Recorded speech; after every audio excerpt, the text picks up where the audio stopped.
All right, Kathy, I just unmuted you. That's great. And you can see me and you can hear me and I can see everybody else. Okay. We've got 9 of us here. All right, And we've got the YouTube running, so the public is here in theory. Good.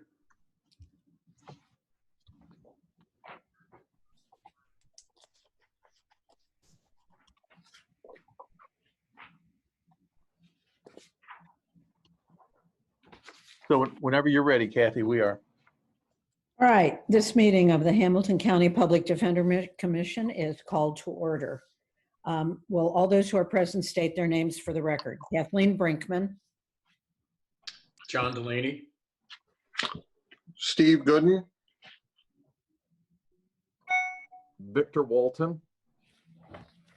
William Gallagher. Ray Fowler. Jack Herbert. Catherine Ancona. Vivian Zeverink. That looks like everybody, Kathy. Good, thank you.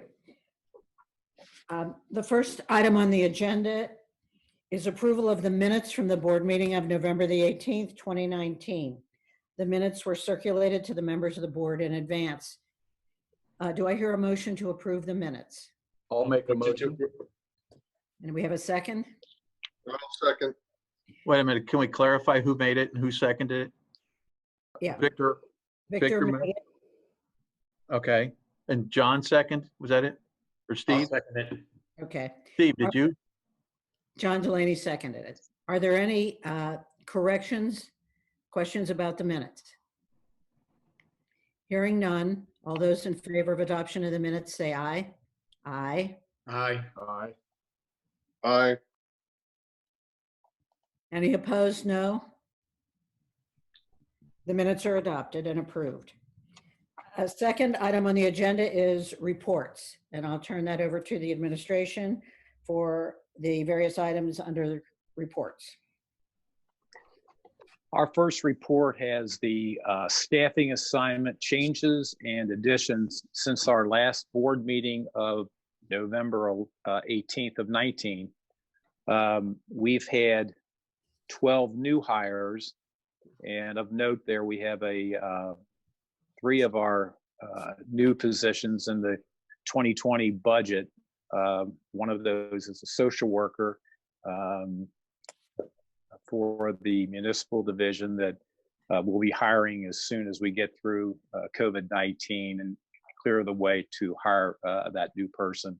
On promotions, we've had 9 promotions, and 2 of those promotions relate to also additional positions approved in our budget: an appellate policy litigation attorney and a specialty docket attorney position in our municipal division. So those are the 9 promotions. We've had 9 resignations since our last meeting, and majority of those had to do with opportunities that attorneys and other staff have found in the private sector. And finally, 2 transfers for positions in our drug court division to fill vacancies there. So overall now we have 5 vacancies within the office: 3 GAL attorney positions, 1 social worker in the felony division, which is also an addition to our new budget for 2020, and 1 court specialist within the administration division. So there's an overview of the staffing changes since our last board meeting. Any questions of Mr. Herbert about that report? Thanks, Jack. Next. Our next report is the assigned counsel activity, and you have 2 reports for assigned counsel. We have the year-end fiscal year 2019 of assigned counsel caseload and payments, and we had a decrease in 2019 from the prior year 2018 of almost $955,000 reduction and the same reduction in the number of case payments of roughly 2,500. So a reduction from 2018 to 19 for assigned counsel. It saved us some dollars last year. The second report for assigned counsel takes us through April 30th of this year. And what's important to note on this report for April 30th, we did have, which was approved in the budget, an increase in the assigned counsel hourly rate to $60 per hour. So even with that increase, which was implemented February 1st from 50 to 60 an hour, we still had a reduction in the number of case payments. However, an increase in the dollar value of around $211,000 increase over the prior year. And that's obviously due to the increase in the hourly rate, but payments were reduced somewhat. And I'm anticipating, obviously, we get into the May and June going forward, we'll have quite a reduction in assigned counsel as well.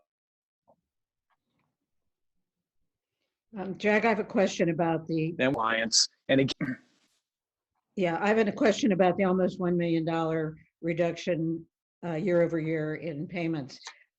We may have discussed this before, but remind me what we attribute that to. that is primarily due to the Guardian Division. There was a JFS change in how they were dealing with some of the family and parent situations on review hearings. So we had quite a reduction there in cost.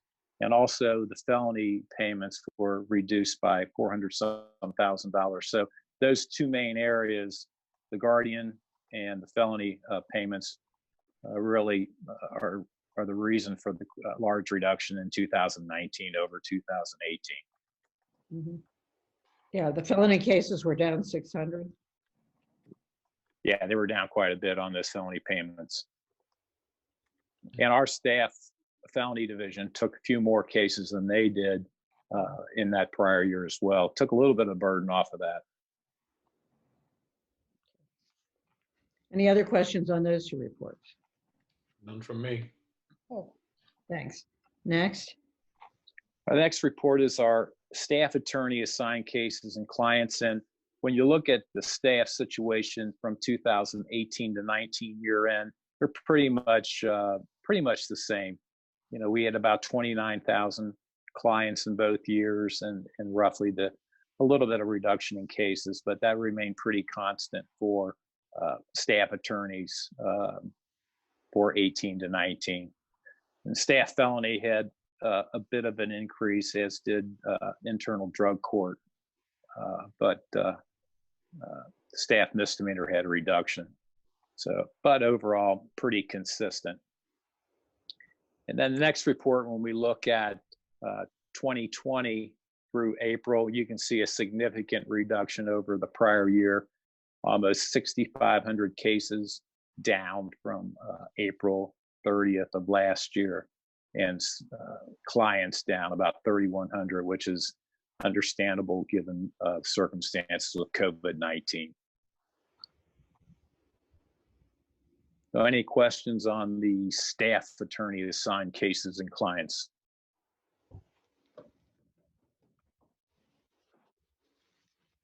Then our final report is the Fresh Start Clinic. And again, we look at year end from 2018 to 19. We had an increase in the cases expunged, 2,087, and an increase in total cases of almost 6,500. So with that November change in the expungement law, we had quite an increase in 2019 over 18. And then going forward to the April 30th report of this year, you can see we've had a bit of a reduction. Fresh Start clinics have been suspended since, I guess, March, and a reduction of about 1,300 cases expunged, and you can see life to date since the inception of the program, we've had over 13,000 cases expunged for the program. If I could add, we only had 4 clinics in 2020. New Year's Day was the first Wednesday of the month, so we didn't have that one. We only had 1 in January. We had 2 clinics in February. Then we had 1 the first Wednesday in March, and then we've been shut down since then. So that's all we've been able to do for basically, well, we should have had 1 now by May, so we've lost out 1 in March, 2 in April, and the first 1 in May. Ray, when you get so many cases that are not eligible, are you able to screen those before people come in? No, we don't see them till they bring their record in. Okay. Hey, Ray, Yes. do you keep track of at all? I'm in a meeting. Do you keep track of what makes people ineligible? No, it's we look at whether they're statutorily eligible, but we don't record it. I mean, they might come in with 1st or 2nd degree felonies on their record, and we turn them away for that reason, or a OVI or sex offense, things that you can't seal. We have not tracked that. No. It might be interesting at some point to track what makes people ineligible and see if there's one category that jumps out at us, and maybe at some point address the legislature to sort of make a change to that. You know what I'm saying? If there's one particular crime, class of crimes that is making a lot of people ineligible, without the data, convince the legislators without the data, but anecdotally, it's when they have an offense of violence and they have to go back under old law, then they can only get 1 misdemeanor, 1 felony, or 2 misdemeanors. They might have, if some of these offenses, these misdemeanors weren't offenses of violence, we could seal their record. I think that's probably the biggest area. Kathy, you agree with that? It's the violent misdemeanor regardless of when it happened. Okay. The assault charge from 25, 30 years ago, or domestic violence. And that is, I would say, absolutely the foremost reason that the people go back into old law and become ineligible. Even if 30 years have passed or 40 years. Right. There are no time limits.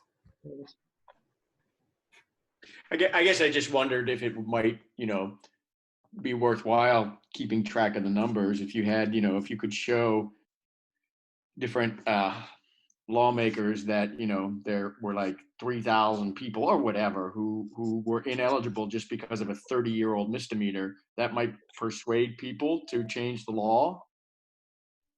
Just a thought. We can certainly look at it when we come back. We've talked a little bit about how we're going to run it, and that's something we'll have to decide, because that room we use, it's too crowded, whether we just have fewer on a clinic basis, but that's going to hurt us. Unless we schedule appointments, that might be another way, give people a time to come back. There's probably no easy answer as to how we can do that during this COVID emergency. Sure. Okay.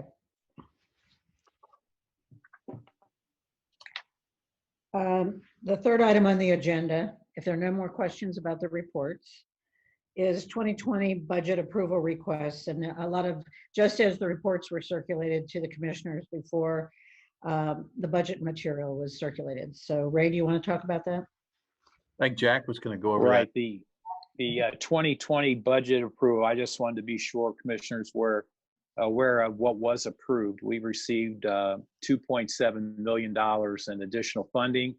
And again, to summarize those additions, we had 5 new positions added to our budget, the 3 social workers, along with that specialty docket attorney and the juvenile appellate policy and litigation attorney. We also, as we talked about earlier, had an increase in the hourly rates for assigned counsel from $50 to $60 per hour, which is now in line with larger counties in Ohio, Cuyahoga, Franklin, and Montgomery, for example.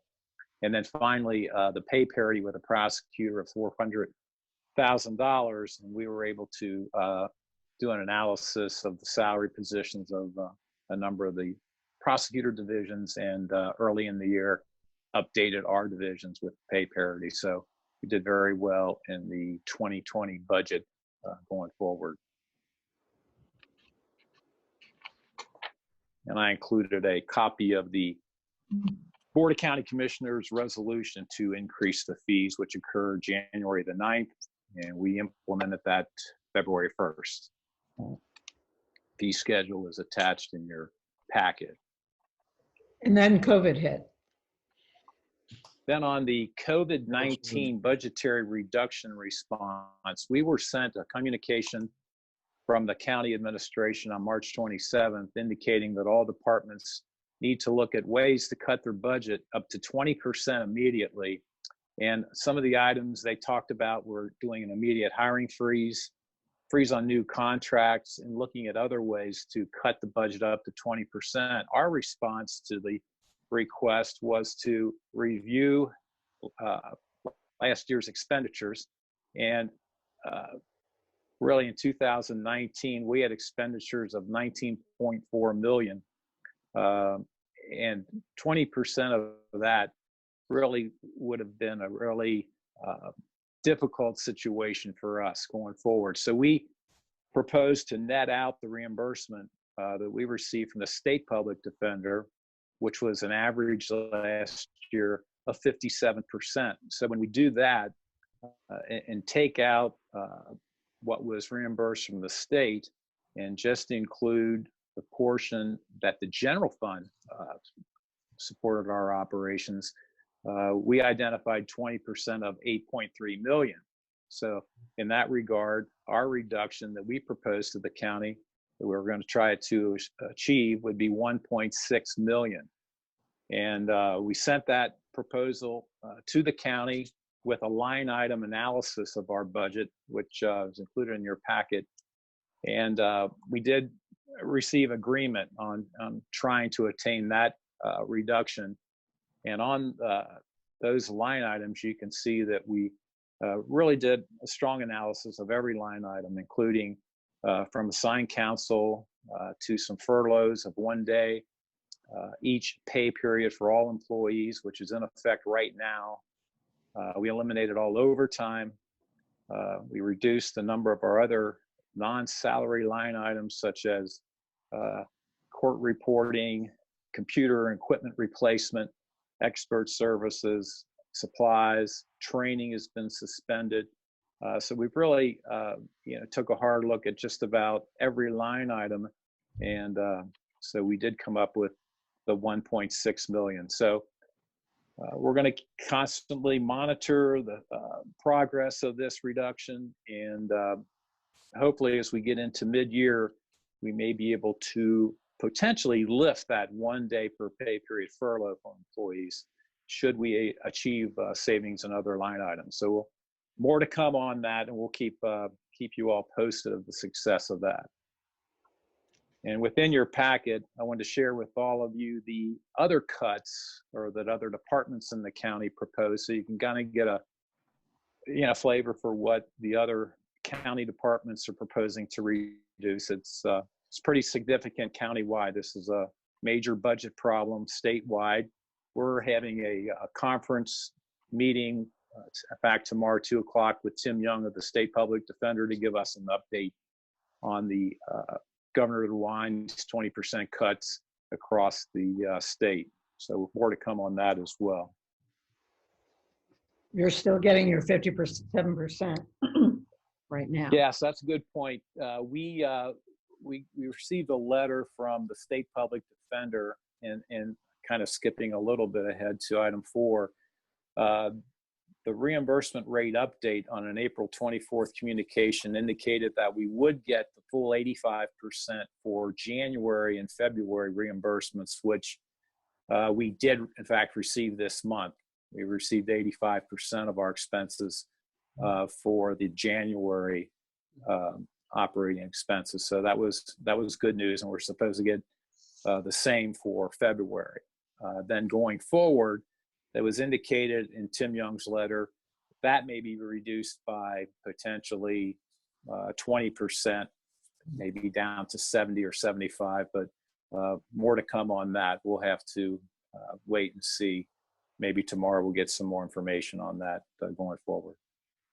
So have you started contingency plans if that reduction occurs? Right, we're keeping the budget office informed of those percentages and those reductions because that's a big component of their revenue as well. So I think, we followed what the county has asked us of right now. They may want further cuts, but we'll deal with those going forward. Questions about the budget or the reductions? No, none here. Thanks, Jack. The next item is the public defender's reports, right? Jack, did you get everything out of number 4 that you wanted to discuss?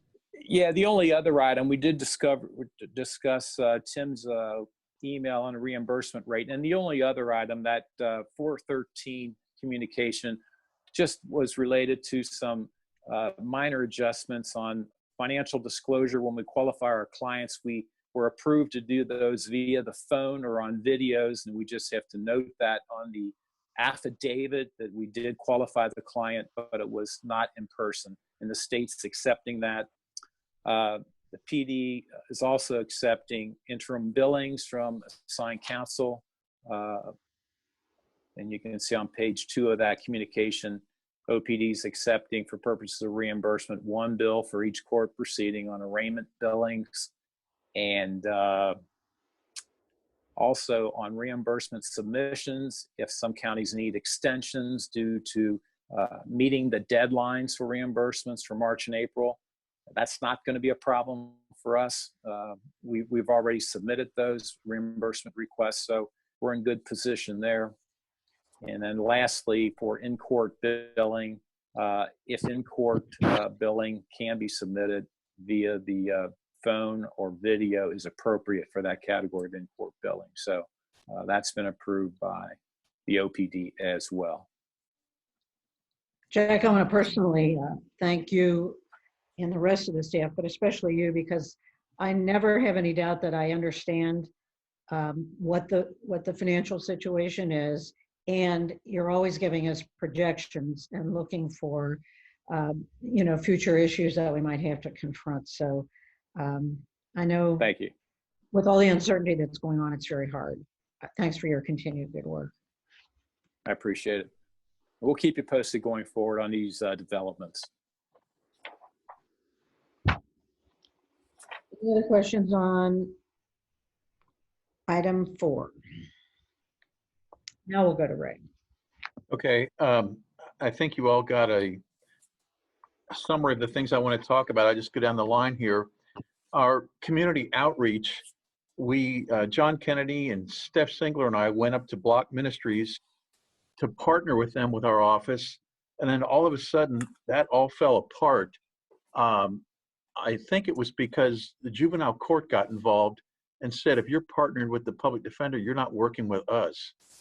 And they just backed away from us. But there's a guy out there named Jim Green who still works with a lot of people, and he's interested in expungements. He talked to me right before we got shut down in March.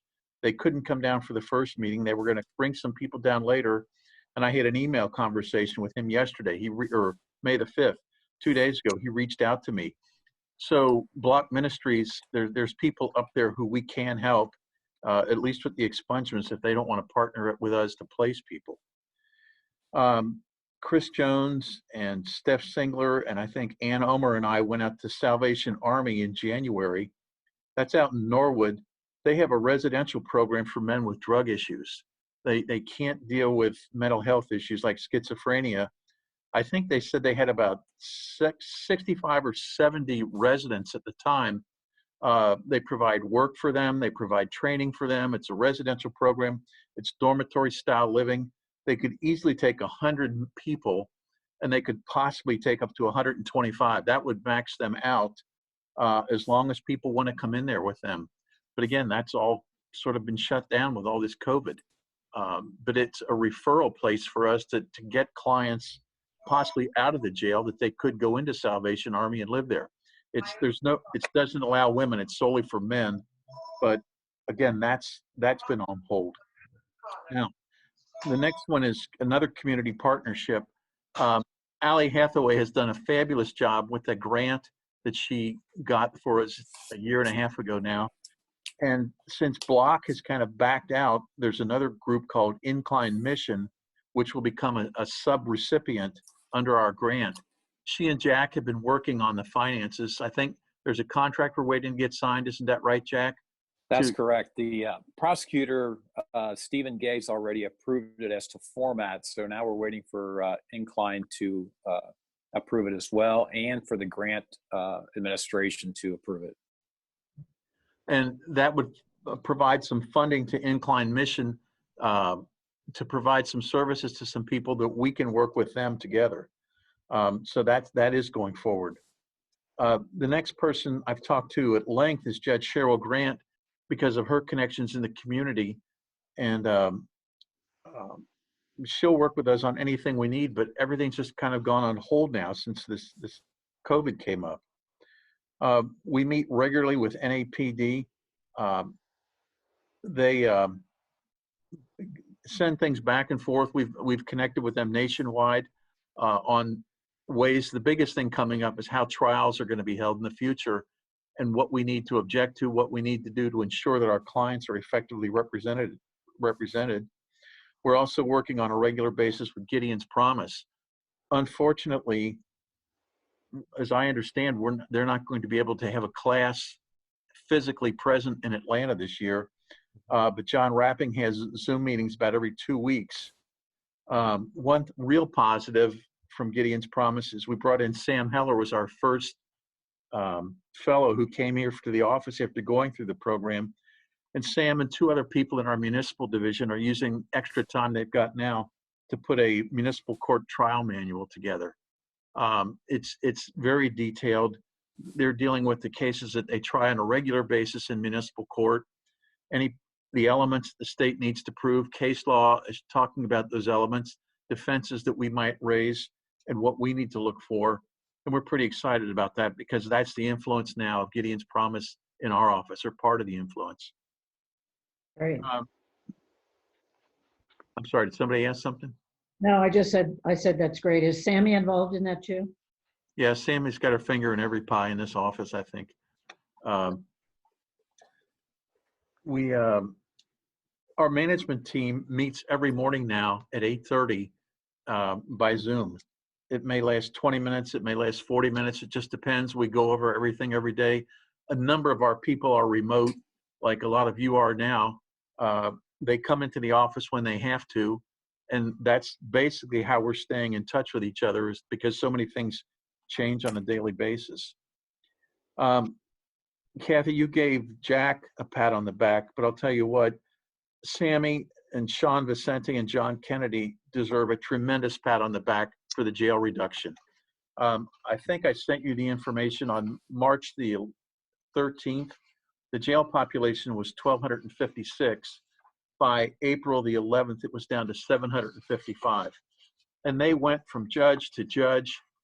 We talked to the sheriff. I talked to the sheriff. We talked to some of their support people, and they didn't do anything without pressure from us.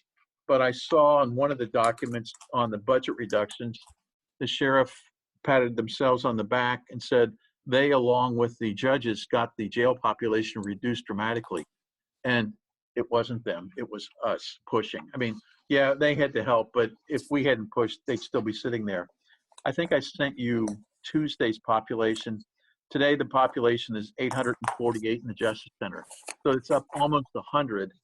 And it's really frustrating because Judge Kavicki called me a couple weeks ago and said that the prisons are not taking any new inmates. So nobody's going out the back door, and these cases are all deferred for right now. And I mean, that's not our fault, but they're not going out to the state system. So the balloon's gonna just fill right back up in here. We got them, we will take the credit because we pushed the sheriff to tell all these municipal departments that you wouldn't take anybody on misdemeanors, nonviolent misdemeanors, or nonviolent felonies. And they didn't think they could do that at first, but they finally agreed that they could. But they are sending people. Sean Vicente gives us a daily count as to how many misdemeanor charges have been filed, how many felonies. At first it was low, but it was higher today. And some of the people are getting out, some of them aren't getting out. And that's why that jail is filling back up again. Hey, Ray, I have a question for you. What is the connection right now between the push to restart jury trials, particularly for people who are incarcerated? I mean, I think if we're going to start doing something in terms of jury trials, or not doing something, the ones that need to be addressed are the people who, are still incarcerated and haven't been found guilty of anything yet. Right. Right. I mean, that's the real concern in all these delays of jury trials. It's particularly concerning for people who are incarcerated. Right. We've talked about that in the office, and our consensus is that we need these tried, and we need these tried in person. These remote, if they want to do remote jury trials, it's just fraught with peril for our clients. Absolutely. Texas does everything except grand jury and jury trials remotely. I don't know how they're doing their jury trials, but Judge Kubicki said that starting Monday, this past Monday, each judge could take up to 5 cases of people who weren't locked up, and they could resolve locked up clients at any time. But they're not getting resolved that I know of. They're not being, because one, they can't be sent out. It's a huge problem. And I was on an hour-long conference yesterday through Gideon's Promise nationwide about all these issues of jury trials. Kentucky, there was an attorney from Kentucky, and she's in the worst position of all. So there's 120 counties. A lot of them don't have technology. All the danger of how do you represent somebody who's locked up this way. One of the judges might ask, are you entering a plea voluntarily without any coercion? If the inmate says there's no coercion, then they might be getting out. If they say, no, I'm entering this plea just so I can get out of here, then the judge doesn't take the plea and they're going to sit in the jail. It's a huge problem. I'm on the commission. Sammy and I are on this joint, and Marty Pinnell is joined in with a group. Ian Friedman in Cleveland is heading up to get a report to the Chief Justice by next Tuesday. And it's like a 10-day turnaround as to how jury trials should be conducted. Mm-hmm. Tim, representing OPD, and John Ryan, representing the Ohio Association of Criminal Defense Lawyers, are working on that right now to get all that information to the Chief Justice. We don't know what she's going to do with it.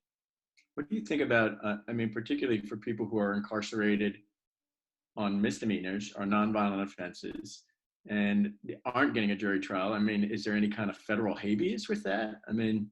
Well, I don't know about a federal habeas, but we filed one habeas yesterday, and there's a lot more coming next week on the felony cases where they've not gotten a preliminary hearing. There's no grand jury report, supposedly now to the end of July, and they won't let them out on OR bonds. So that's where we're going with that now. That started Tuesday. Okay. But I think that's very troubling, to have people locked up, not being able to make a bond and not being able to get a trial. Right. Well, we've identified, I think, that initially there were 90 people we identified. Some of them have posted bond, some of them have gotten out, but that's our plan to deal with that going forward. Okay. Thank you. Have you been coordinating with appointed counsel in the panel and other defense attorneys? I mean, I understand, especially as far as the state prisons, that they are the ones that are principally getting sentencing judges to reduce sentences to get people out, that the governor, the parole board, and the state are not responsible for most of the releases from prison. I'm sorry, do you ask me a question about that, or were you just? Are we coordinating with outside counsel regarding the jail? Oh, we let all the everything that you guys see, I send to panel attorneys. I blind copy them, but they get copies of everything. They complain if I don't blind copy them that their phones get all tied up. But panel attorneys know everything that's going on here, basically. Okay. in March, end of March, early April, I sent a letter to Joe Dieters and Tim Horsley with the city prosecutor's office, asking him to extend the date for destruction of electronic media. They agreed to do that, and they supposedly sent an email to each police agency telling them to extend the time to 180 days. Whether that's done or not, we'll find out later, but we do have the email, we do have the paper trail. So if it doesn't get done, then hopefully there'll be sanctions to a law agency that doesn't do what we wanted. We became concerned about clients being cited. We're happy that they're being cited instead of arrested, but identifying them, because we don't want evidence destroyed. We don't want to wait until 2 months down the road to see them for the first time. So I met with Debbie Hoffman, and Debbie got in touch with, her name is Julie. I can't think of Julie's last name in the clerk's office. Dalton. Julie Dalton. Okay. And we were able to generate a document to identify them, because the police were citing people to court on their regular schedule. They weren't putting them out like 60 days. But then people would just be told, you don't have to come to court. Well, anyway, we've got that list now, and we were going to send letters out to all of them. And I'll give Sammy credit. Sammy came up with the idea of postcards, and I think you've got them. If not, I don't know if you can see them. We sent them out, or a copy of them, and these postcards are going out to people, telling them that we've identified them as having a case. If they need public defender representation, to call our office. We're qualifying them up by phone, and then we're connecting them to an attorney to do an initial interview by phone. So at least we're getting in touch with some people to try to not lose track of everybody and not lose track of their case and what's going on. That's great. Good job. That's great. To promote this, I don't know how much good it did, but I went on the Lincoln Ware show on April 2nd remotely and talked about this. That was a Thursday. Then 2 days later, I was on Mike Allen's show on Saturday morning. I don't know that it did a whole lot of good, but the postcards are going out, and we're starting to get a response from that. Hey, Ryan, because you have this list, is the clerk's office doing anything to ultimately give people notice of what their actual appearance date is? I mean, other than you, how are they going to know? I think they said they send some notice out to them, but we're not sure. And we don't want to just tell them that, here's your next court date. It's get in here so we can try to preserve evidence, find out what witnesses we need to look for, any tape. Like if there's an alleged theft from a store, we need to know how the store might delete their security cameras in 10 days, 30 days, who knows when they delete it. So Right. we're Yeah. doing what we can. Of course, the shame is having to send it out by mail to people, whether it's the clerk's office or you guys. I mean, so many people are going to miss their court dates because, they move so frequently. The addresses the court has for them or you have for them may be good for just a matter of days, and certainly just a matter of weeks oftentimes. Well, since they're cited, they're not locked up. Hopefully they're not being kicked out. Or they get out of jail and find out their residence they're not welcome there anymore. Sure. So It's the nature of your clientele to be fairly transient. Right. But I don't know what else we can do. If anybody has a better suggestion, we'll be happy to listen to it. Well, we I fact that when the PD cites people, they're supposed to get a cell phone number from the person. Now, or a telephone number. I'm sure that is not uniformly done. People give phony ones. People change their numbers all the time. But that's the only other means you got of getting in touch with people. Right. Yeah. Right. And that's, we've been using that for a couple of years now, the telephone notification, the electronic notification. If I can, we first attempted to call people and ran into the exact problem: illegible handwriting, old numbers. A lot of our clients don't have data on their phones right now. And that's why we resorted to the postcards.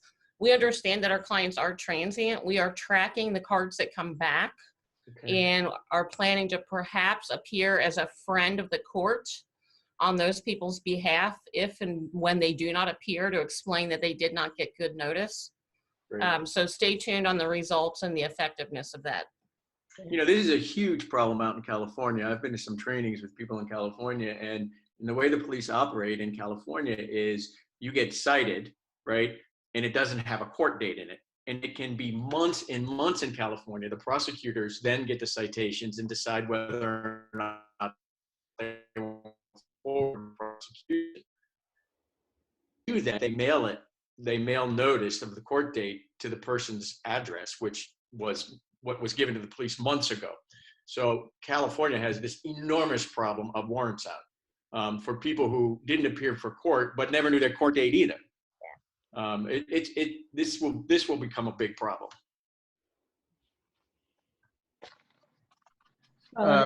It's not a problem for the public defender office solely. No. It needs a coordinated effort. Yeah. Because there's going to be a surge. Once courts pick up again, if not everybody's working on it between, the courts, the prosecutors, the clerk's office, and us, it's going to be a mess. It'll be chaos. Well, it's already chaos. Yeah. We'll keep on it. Do the All right. best. The next thing I wanted to discuss was a grand jury issue. John Kennedy and I met with Mark Pietmeyer and a guy named Mike Keeling, who works in the grand jury, in early April. He said they were having trouble getting jurors to come in, and he said they were going to give us a fire sale on second and third degree felonies that could be reduced to first degree misdemeanors. And this struck us as kind of odd, but they were adamant that there's enough of them that really shouldn't be charged as felonies. So he said what they would do on those cases would they'd identify them, they would notify the appointed counsel, ask them if they'd be willing to have their client enter a plea by way of information to a misdemeanor. They'd give us discovery, they'd waive a pre-sentence report and just give them probation.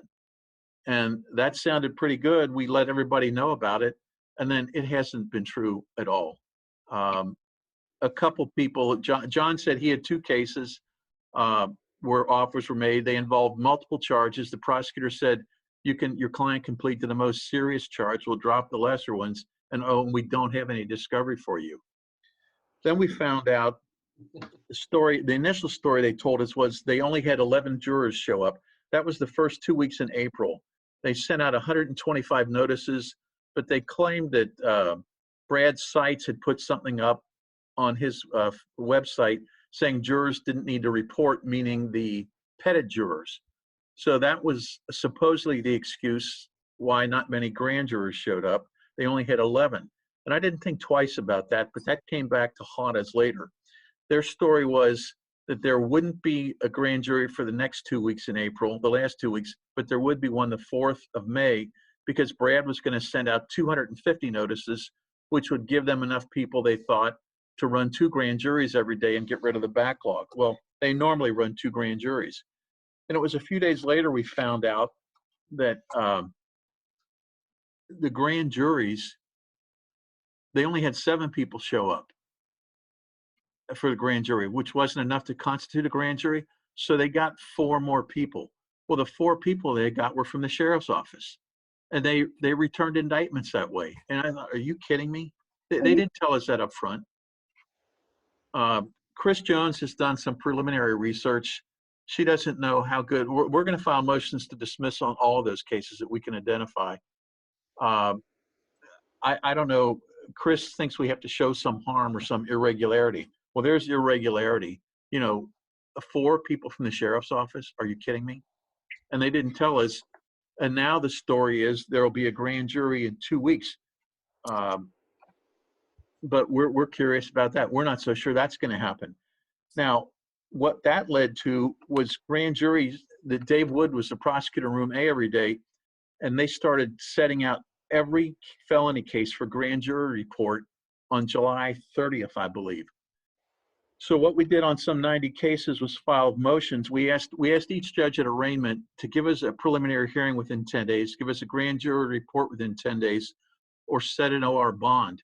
And nobody would. They were pushing them out to July. So on April the 21st, John Kennedy argued on behalf of all of the indigent clients, and I think a couple private attorneys let him do the argument for them, asking for that to change. Well, Judge Greenberg was on the bench that day. There was TV coverage of that, and he ruled that he denied the request for the preliminary hearings, but he moved up the grand jury report date to May the 29th.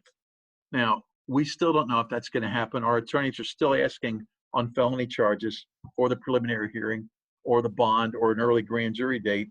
But John said Judge Bouchard followed Judge Greenberg, and he started going right back to July 30th for them. So it's going to be 3.5 months that some people are sitting there with no judicial review of their case. That's why we're filing the writs. And that's why there's a lot more coming next week. It's like, what are we supposed to do? Just sit back and take this all the time? There's concern for everybody in the system except our clients, is the bottom line. And again, that was the next item, the habeas writ strategy. Chris put it together, and John's using his attorneys to fill them out. Our attorneys and staff are working remotely. We have somewhat of a skeleton crew in here on a daily basis, but we have some really dedicated people. I got an email, I don't remember if it was through NAPD, about a 3-day forensic evidence litigation boot camp at no cost, put on by the Cook County Public Defender. And we didn't drop Bill Gallagher's name, but it turns out, I sent it out to our management saying any reason we shouldn't apply for this. Sammy's got some connection to one of the attorneys who was on their forensic team. So she and John have put the application together for us to get this. If we do, the American College of Trial Lawyers is funding this, and forensic attorneys would be down here sometime between January and July of next year to put on a 3-day course of lectures, mock testimony, and workshops. So that's something we're hopeful for we can get. But again, it's good people in this office working hard for this. Hey, Ray, I'm a member of the American College. If I can write to the decision makers, Okay, let me know. that's good to know. There's one more topic that Bill asked us to include. I assume that's part of my report, not Jack's report, or I don't know if you want that in executive session. What do you think, Bill? I don't think it needs to be executive session. I'm just wanted a little bit of an update in terms of where we're going with diversity. And I still think we need to talk about a diversity sort of working group. I guess the question is, it's fallen by the wayside, Bill, in all honesty. We haven't done anything. I'm looking for, I had a sheet. Jack ran some numbers for me, and I thought I had them right here, but let me look again. If I I mean, there can are some- interject, it hasn't completely gone by the wayside. The working group has, I'll give you that. But I feel like Sammy's made some significant progress in her recruitment, both for the clinic students, as well as the interns. These are going to be unique experiences this year, remote perhaps. But she indicated to me that 4 out of the 10 clinic students were minorities, I believe African-American law students, and that the interns, 5 out of 16. Those might not seem like huge numbers, but compared to the overall diversity and makeup of our staff, I think that's fairly significant. I Okay. agree. How about the hires? The new hires since the first of the year, or since, do you know what the breakdown is on those? No, I've got them in the office. Jack ran this through HR. In our office for the last reporting period, one attorney in our office identifies as Asian, no support staff. African American, 10 attorneys identify as such, 18 administrative and support staff do. We have 3 attorneys who identify as Hispanic or Latino, no support staff. Biracial, 2 or more races, 1 attorney and 2 support staff identify that way. So our attorneys of African American, the number comes out to 10.3%. Administrative and support staff is 28.6. So the office average there is 17.5%. Hispanic or Latino is 1.9 and Asian is 0.6. Those are the statistics for how people have identified themselves in the office. There's 2 that we'll talk about in personnel, no longer with the office, and we'll go over the reasons for them. But I mean, Bill, you've done some work with Judge Black and with Voorhees about helping us fund a position for an intern in the summer. Right. And if you have any further guidance, we'll be happy to follow it or take it from you. No, I was looking for a report. I mean, I'm aware of the fact, I think that one of your interns for this summer was awarded a scholarship that Sammy helped apply for, and you're going to have a University of Cincinnati law student who's a minority member, or identifies as being a minority, who's a recipient of a minority scholarship for the summer. So she'll have a paid position Right. with outside funds. Right. Okay. I just wanted to make sure that we have those updates and that we talk about those efforts that have been made and where we've made some progress. I think that should be on the agenda. And my hope is that by the next meeting, we can have an update and maybe a discussion about a working group, so that it isn't just about hiring, right? It's about, I think, asking people to help the office make sure that it is open, friendly, and understanding of people of diverse backgrounds. And Okay. I think that requires a working group. Personally speaking, I think that requires a working group that maybe can report either to you, but has that ability to talk about issues within the office. Okay. If I can answer Kathy Brinkman's question specifically about the new hires, I just reviewed that. And I know, Bill, you said it wasn't necessarily about new hires, but we hired one administrative assistant, one attorney, and one social worker that would definitely add to the diversity in the office. So it's 3 out of 12. Yeah, okay. I think that covers most of the or all the topics that I had listed, except for what we do in executive session. Okay. Unless there's any more questions about that or ideas. None here. None here. Do you want to put us through the routine that we do before we go into executive session? Not yet. I wanted to ask you about picking a commission meeting date. Ah, okay.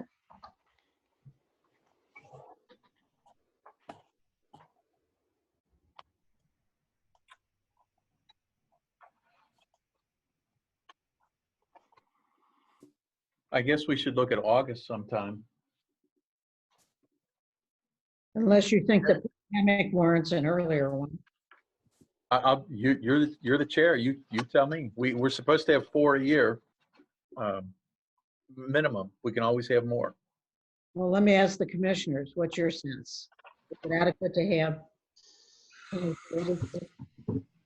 Again, this is Steve weighing in. You know, this, given all this, the potential for the habeas strategy and what I hope will be some discussions with the presiding judge and the prosecutor's office to try to bring this to some sort of,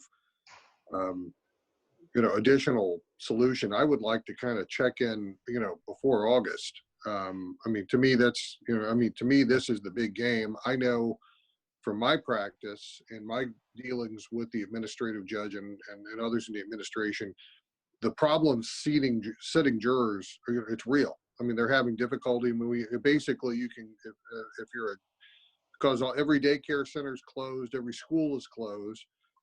If you're a potential juror with children, that's a potential excuse. Essential workers obviously are getting excused, and they're really having trouble,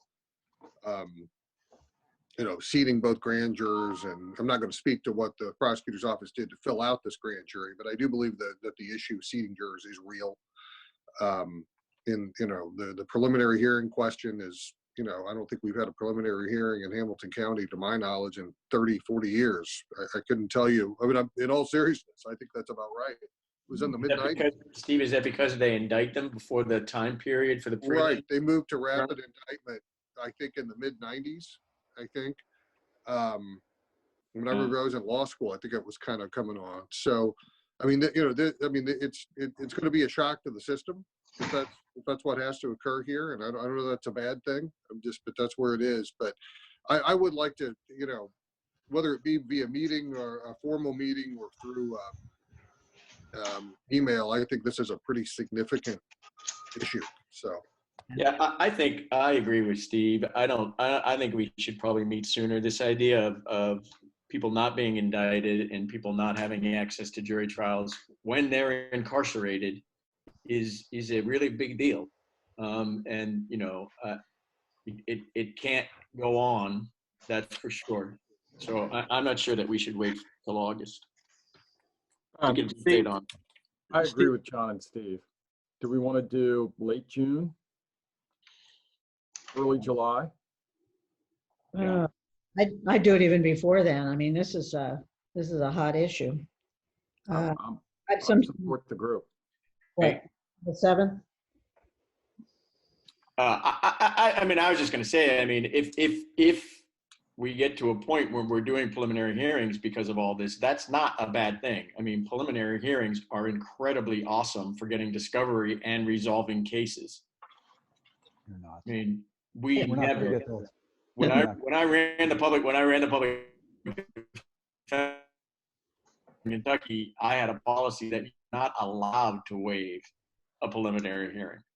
We had preliminary hearings in every felony case. And the best thing about preliminary hearings, we're getting things instantaneously knocked down to misdemeanors when they realized how ridiculous the freaking case was. So, I mean, if Hamilton County moves to having preliminary hearings in terms of defendants getting lesser charges and more discovery, that's not necessarily a bad thing, because that's what'll happen. Steve, if I could address the issues you brought up. I was a prosecutor from 78 to 82, and they did preliminary hearings then. I think it was late 80s, early 90s. And Roop Doan was the big promoter of this.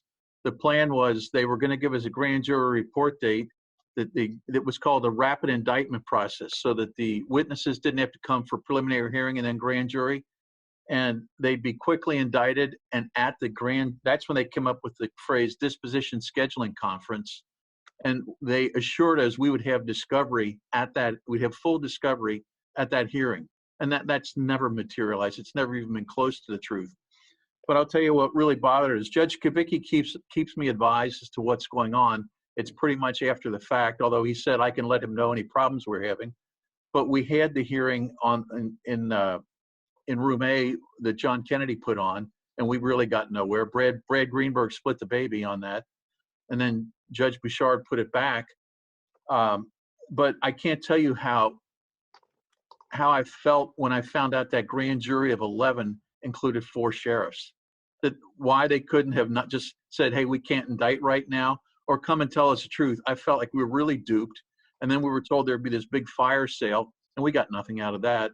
So it's like we have to do something for our clients other than just keep asking all the time and getting rebuffed at what we do. Yeah, no, you were duped. You didn't feel like it. You really were.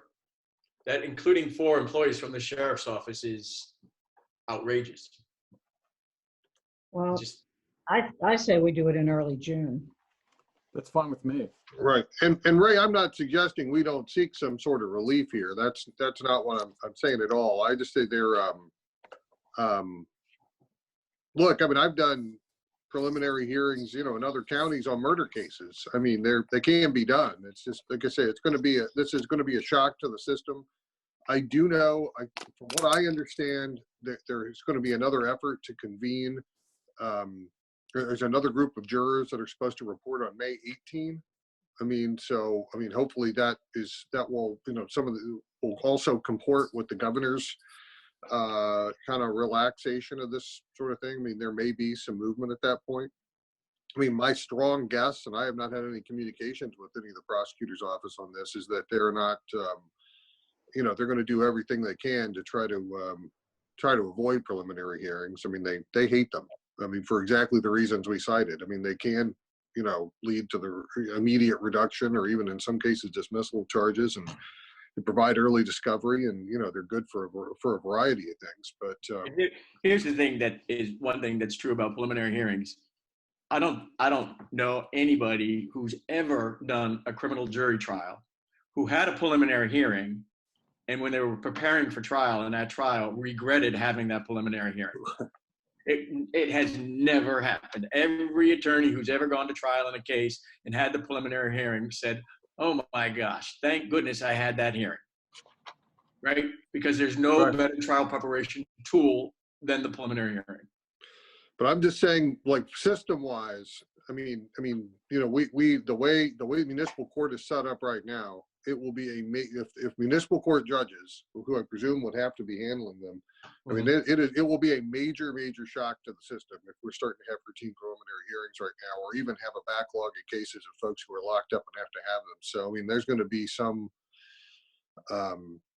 you know, I don't know how that's all going to shake out. The other thing I keep hearing, just as a practical matter, is, you know, now that the courts are kind of gradually loosening up and allowing these sort of 5 non-lockups a day, is that, you know, that people are showing up, you know, these are being treated sort of like DSCs, and no one's really coming prepared to deal.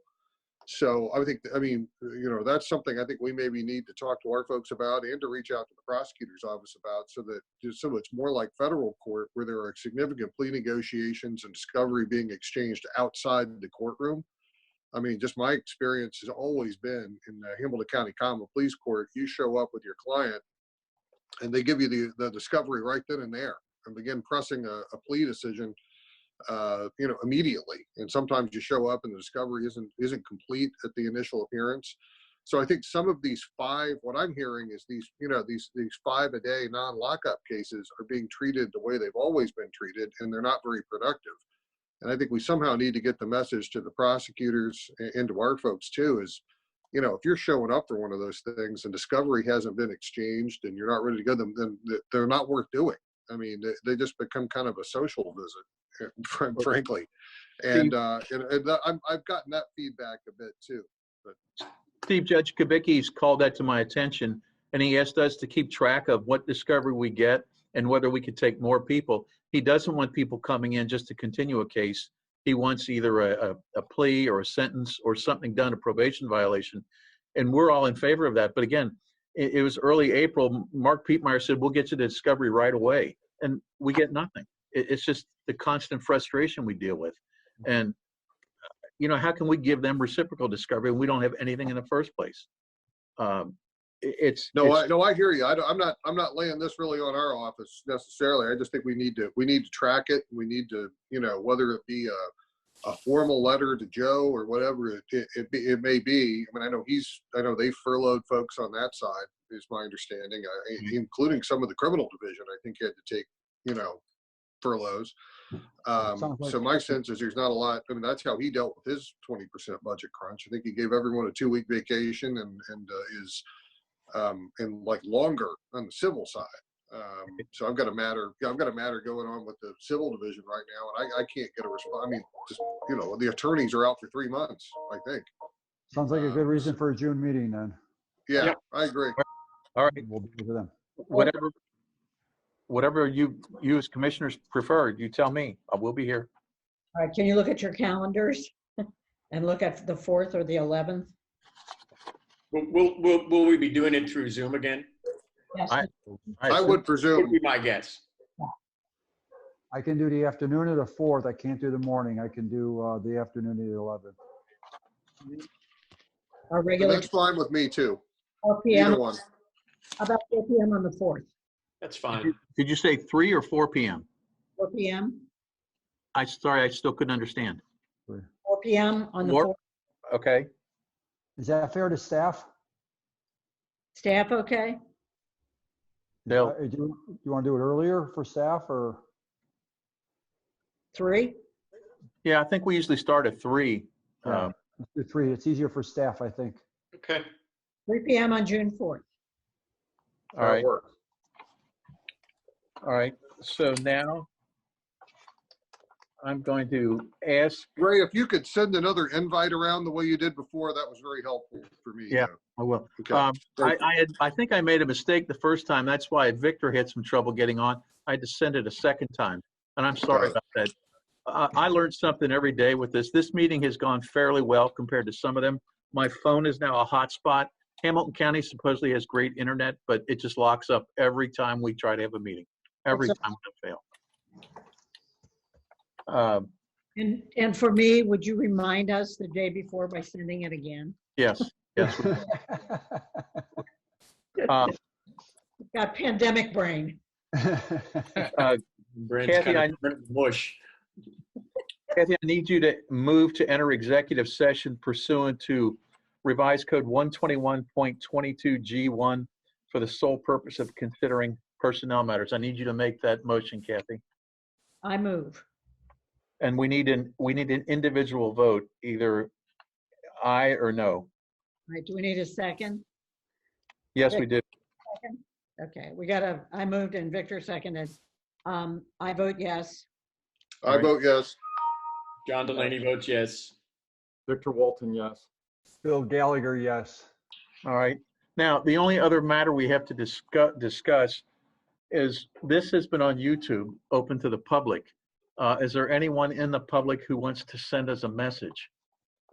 We haven't seen any messages so far.